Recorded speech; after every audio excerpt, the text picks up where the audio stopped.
ഇവർ ഏതാനും ദിവസം മുൻപ് വരെ സിനിമാ പ്രേക്ഷകർ മാത്രമായിരുന്നു.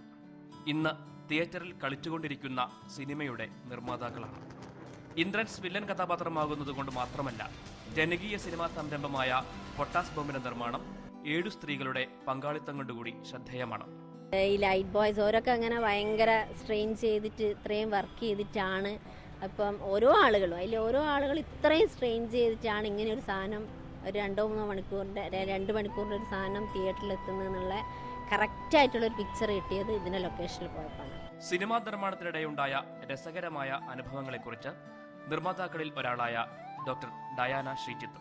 അപ്പം ഞങ്ങൾ കഥ പറഞ്ഞു കൊടുക്കേണ്ട അവസ്ഥയായിരുന്നു. ഓരോ ഷോപ്പിലും ചെന്നിട്ട് അങ്ങനെ ഞങ്ങളിപ്പോൾ കാലിക്കറ്റിൽ കയറി ഇറങ്ങാത്ത ഷോപ്സ് ഇല്ല സത്യം പറഞ്ഞാൽ. അപ്പോൾ ഇത്രയും കുട്ടികൾക്ക് ഒരുമിച്ച് യൂസ് ചെയ്യാൻ പറ്റിയ അത്രയും മീറ്റേഴ്സ് ക്ലോത്ത് വേണം അവരുടെ ചേഞ്ചിന് വേണ്ടത്. അങ്ങനെ ഇതൊന്നും ഞങ്ങൾക്ക് ഇതിനെപ്പറ്റി ഒരു വശമില്ലാത്ത ആളുകളാണ് ചെല്ലുന്നത്. പിന്നെ ഞങ്ങൾ ചെന്നിട്ട് അങ്ങ് പഠിക്കുകയാണ് ഓരോന്നായിട്ട്. അത് ഞങ്ങൾക്കതൊരു നല്ല എക്സ്പീരിയൻസ് ആയിരുന്നു. ഇവർക്ക് വേണ്ടിയിട്ടുള്ള ഡ്രസ്സ് എടുക്കുക. ഒരു കുടുംബത്തെ അച്ചടക്കത്തോടെ നയിക്കുന്ന സ്ത്രീകൾ നിർമ്മാതാക്കളായത് ലൊക്കേഷനിൽ ഏറെ ഗുണം ചെയ്തെന്ന് സംവിധായകൻ സുരേഷ് അച്ചൂസ്.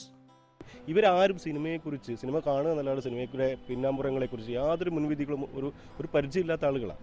പക്ഷേ ഇവരെ നമ്മൾ ഓരോ കാര്യങ്ങൾ ഏൽപ്പിച്ചപ്പോൾ വളരെ കൃത്യമായി, ഇപ്പം എനിക്കൊന്ന് പുരുഷന്മാർ ചെയ്യുന്നതിനേക്കാൾ കൂടുതൽ ഭംഗിയായിട്ട് ഇവരത് കൈകാര്യം ചെയ്യുന്നുള്ള.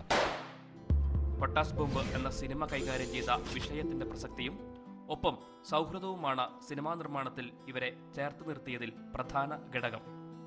തുടക്കത്തിൽ ഞങ്ങൾ 2-3 ആൾക്കാർ ഉണ്ടായി. പിന്നെ നമ്മളെ ഒരു ടേസ്റ്റിനനുസരിച്ച് ഉള്ള ആളുകളായിട്ട് നമ്മൾ പരിചയപ്പെടുമ്പോൾ സ്വാഭാവികമായിട്ട് അതൊരു വല്ലാത്തൊരു സൗഹൃദമായി മാറും. അങ്ങനെ ഇതിങ്ങനെ വികസിച്ച് വന്നതാണ്. ആ കൂടിയിരിക്കുമ്പോൾ ഉണ്ടാകുന്ന ഒരു പോസിറ്റീവ് എനർജി, അതാണ് ഞങ്ങളെ ഇപ്പവും പിടിച്ചു നിർത്തുന്നത്. ഒന്നിൽ ഒതുക്കാതെ സിനിമയുടെ ഒപ്പം സഞ്ചരിക്കാൻ തന്നെയാണ് വിവിധ മേഖലകളിൽ ജോലി ചെയ്യുന്ന ഈ സ്ത്രീകളുടെ തീരുമാനം. അഭിലാഷ് നായർ, മാതൃഭൂമി ന്യൂസ്, കോഴിക്കോട്.